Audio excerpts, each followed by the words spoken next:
ప్రజాకంటక పాలన వద్దు, ప్రజా రంజక పాలన చేస్తా అన్న మా తెలుగుదేశం పార్టీ జాతీయ అధ్యక్షులు, రాష్ట్ర ముఖ్యమంత్రి శ్రీ చంద్రబాబు నాయుడు గారు రాత్రింబవళ్ళు కష్టపడి ప్రజాభీష్ట పాలన చేస్తున్నారు. ఆయన ఎంత కష్టపడినా ఆయనకు సహకరించవలసిన వాళ్ళు అధికారులు, ప్రభుత్వ అధికారులు. మీరు ఈ బ్యానర్లు చూశారంటే అర్థమవుతుంది. మా నగిరిలో రేషన్ బియ్యం, ఇసుక, గ్రావెలు, కంకర, కలప, గంజాయి స్మగ్లింగ్ జరుగుతుందని తెలుగు ప్రముఖ దినపత్రికలన్నీ 2024 నుంచి ఈ రోజు వరకు వార్తలు రాస్తున్నా ఆ వార్తలు ప్రభుత్వ అధికారుల కంట పడటం లేదా? మా నగిరిలో స్మగ్లింగ్ మీద ఎందుకు అధికారులు మౌనం వహిస్తున్నారు? ఆ స్మగ్లింగ్ బాస్ అంటే భయమా, లేదా స్మగ్లింగ్ చేసే వాళ్ళు ఇచ్చే ధనం అంటే ఆసన అనేది మాకు తెలియాలి. ప్రభుత్వం బాగా జరగాలంటే కలెక్టర్ సహకరించాలని చెప్పి చంద్రబాబు నాయుడు గారు ఇటీవల సమావేశం పెట్టి చెప్పారు. ఆ కారణం చేత ఈ రోజు నేను చిత్తూరు జిల్లా కలెక్టర్ గారిని విన్నవించుకుంటున్నాను. మా నగర్లో స్మగ్లింగ్ అనేది విపరీతంగా ఉంది. ముఖ్యంగా రేషన్ బియ్యం స్మగ్లింగ్ జరుగుతుంది, ఇసుక స్మగ్లింగ్ జరుగుతుంది. అన్ని రకాలుగా వాళ్ళు డబ్బులు దండుకుంటున్నారు. దీని మీద చర్యలు తీసుకోవాల్సిన మా నగిరి తహసీల్దారు ఎందుకు మౌనంగా ఉన్నారు? ఆయన ఎందుకు చర్యలు తీసుకోవడానికి వెనుకంజ వేస్తున్నారు? దీని వెనుక దాగిన మర్మం ఏంది? దీని వెనుక ఉన్న రహస్యం ఏందో గౌరవ చిత్తూరు జిల్లా కలెక్టర్ వారు కనుక్కొని సంబంధితులపై తగు చర్యలు తీసుకొని మా చంద్రన్న పాలనకు చిత్తూరు జిల్లా కలెక్టర్ సహకరించాలని ఈ సందర్భంగా నేను మీడియా ద్వారా విన్నవిస్తున్నాను.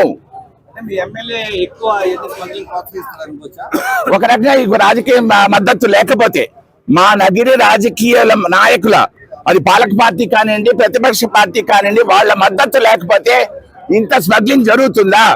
ఇది నేను రాసిన వార్త కాదు. తెలుగులో ప్రముఖ దినపత్రికలు అదే పనిగా తరచుగా రాస్తున్న వార్తలు. ఈ వార్తలు అధికారులు కంటపడటం లేదా? వాళ్ళ కళ్ళు గుడ్డ, లేదా వాళ్ళకి తెలుగు రాదా? తెలుగు భాష రాని వాళ్ళని మా చిత్తూరు జిల్లా అధికారులు నియమించుంటే దయచేసి వాళ్ళని వెంటనే బదిలీ చేసి తెలుగు చదవడానికి వచ్చిన అధికారులను మా నగరికి కానీ మా చిత్తూరు జిల్లాకు కానీ ఇవ్వమని గౌరవ ముఖ్యమంత్రి గారిని కోరుకుంటున్నాను. అయ్యా చంద్రన్న, నువ్వు ఎంత బాగా పరిపాలన చేసినా నీకు ప్రభుత్వ అధికారుల మద్దతు లేకపోతే నీ పాలన వృధా. దయచేసి ముఖ్యంగా నీ పుట్టినిల్లైన చిత్తూరు జిల్లాలో అధికారుల యొక్క తీరు దయచేసి గమనించాలి. ప్రముఖ పత్రికలు ఇన్ని వార్తలు రాస్తుంటే అధికారులు ఎందుకు చూడటం లేదు? వాళ్ళు కళ్ళు కనబడదా, లేకపోతే వచ్చే ఆదాయం వాళ్ళ కళ్ళు మూసేస్తుందా? దయచేసి సమగ్ర విచారణ చేయండి. మీ పాలన బాగుండాలి, మీరు బాగుండాలని కోరుకునే భక్తులం మేము. ఇంత దూరం వచ్చి మేము చెప్తున్నాము.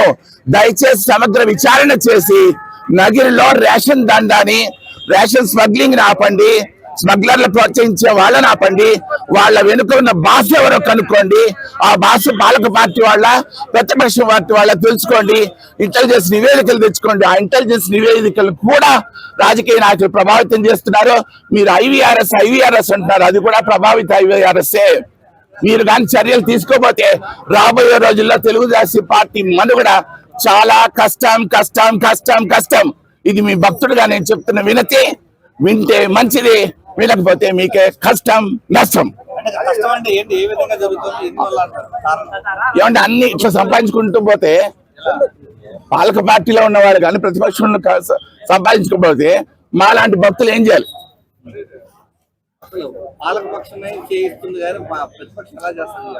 ఏమండి, ఇద్దరి మధ్య పరస్పర అవగాహన ఉంటే సాధ్యం. ఇప్పుడు నేను చేస్తున్న ధర్నా ఎవరు చేయాలి?